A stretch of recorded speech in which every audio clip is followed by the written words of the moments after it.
Assalamu alaikum everyone. Hope so you all are fine and healthy.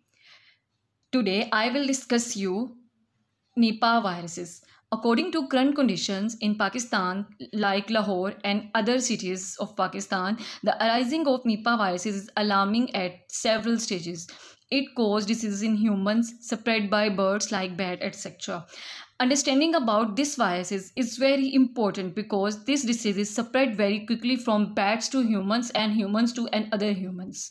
So start with Nipah viruses introduction. Nipah viruses is non-segmented, single-stranded, negative sense RNA viruses. Non-segmented means single genome divided into two or more segments. Single-stranded and RNA viruses belonging to the genus Nipah and family Paramyxoviridae. Nipah viruses basically single-stranded RNA viruses होता है. Nipah viruses cause encephalitis and respiratory diseases in humans is associated with high mortality. Encephalitis means inflammations in the brain. So moving to the next slide.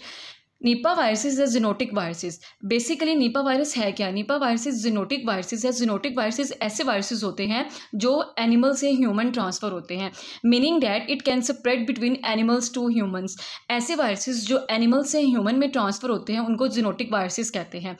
The viruses was isolated and identified in 1999 following an outbreak occur almost annually in parts of Malaysia and Singapore.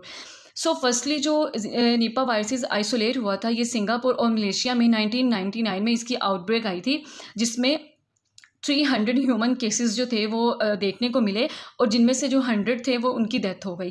तो ये 1999 में ये Singapore और Malaysia में बहुत इसकी जो थी हैवी आउटब्रेक आई थी इस वायरसेस की. बट अब जो है इंडिया में बहुत ज़्यादा जो है निपा वायरसेस जो है इफ़ेक्ट हो रहा है.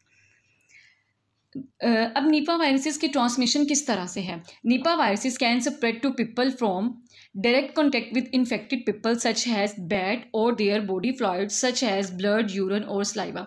अब ऐसे बैट्स जो कोई फ्रूट को खा रहे हैं तो जब बैट्स जो है वो फ्रूट को खाएगा उसी फ्रूट को जब ह्यूमंस जो है उनको कंज्यूम करेंगे तो ये जो है वो डिजीज़ जो है फ्रूट से ह्यूमंस में ट्रांसफ़र हो जाएगा. अब फॉर एग्जांपल बैट्स हैं उनका कोई ब्लड यूरिन या सलाइवा कहीं पे भी है तो अगर ह्यूमंस को बाय चांस उसका कॉन्टैक्ट हो गया उससे तो ये होगा कि उसके थ्रू ब्लड यूरिन और सलाइवा के थ्रू ये क्या करेगा ह्यूमंस में ट्रांसफ़र हो जाएगा. Consuming food products that have been contaminated by fluids of infected animals. अब ऐसे फूड्स जो एनिमल्स से इफ़ेक्ट हुए हैं. अब फॉर एग्जांपल कोई फ्रूट है उसको बैट्स ने खा लिया. अब उसी फ्रूट्स को एनिमल्स उसको यूज़ कर रहे हैं, एनिमल्स खा रहे हैं तो ये क्या होगा कि एनिमल्स से ह्यूमंस में ट्रांसफ़र हो जाएगा. अब ऐसे फूड्स जिनको एनिमल्स ने यूज़ किया अब उसी फूड्स को अगर हम लोग खा लेंगे उन फूड्स को तो ये क्या करेगा एनिमल से हमारे अंदर ट्रांसफ़र हो जाएगा. Close contact with person infected with Nipah viruses और देयर बॉडी फ्लूइड्स. अब ये क्या होता है कि फॉर एग्जांपल किसी इंसान को जो है ये निपा वायरस हो गया तो उसके साथ जब कोई दूसरा पर्सन कॉन्टैक्ट करेगा तो उससे क्या होगा कि पर्सन टू पर्सन जो है ये ट्रांसफ़र हो जाएगा उसके ड्रॉपलेट्स के थ्रू, उसके यूरिन के थ्रू और उसके ब्लड के थ्रू. अब ये स्ट्रक्चरल ड्रामेटिकली हम लोग देखते हैं कि ये निपा वायरसेस है बैट के ब्लड यूरिन और सलाइवा से ये ट्रांसफ़र होता है. अब फॉर एग्जांपल बैट्स ने किसी फ्रूट्स को खाया तो उस फ्रूट्स को अगर एनिमल्स यूज़ करेंगे तो ये एनिमल्स में ट्रांसफ़र हो जाएगा. अगर फॉर एग्जांपल इसने फ्रूट को खाया उस फ्रूट्स को ह्यूमंस यूज़ करेंगे तो ह्यूमंस में ट्रांसफ़र हो जाएगा और ह्यूमंस में पर्सन टू पर्सन जो है ये ट्रांसफ़र हो रहा है. और एनिमल्स में भी person to person animal to animal जो है ये इसकी ट्रांसमिशन हो रही है. Nipah virus symptoms. अब फॉर एग्जांपल अगर किसी को निपा वायरस हो जाता है तो उसमें fever, headache, muscles pain, vomiting बहुत होती है और सोर थ्रोट, गला बहुत ज़्यादा दर्द होता है.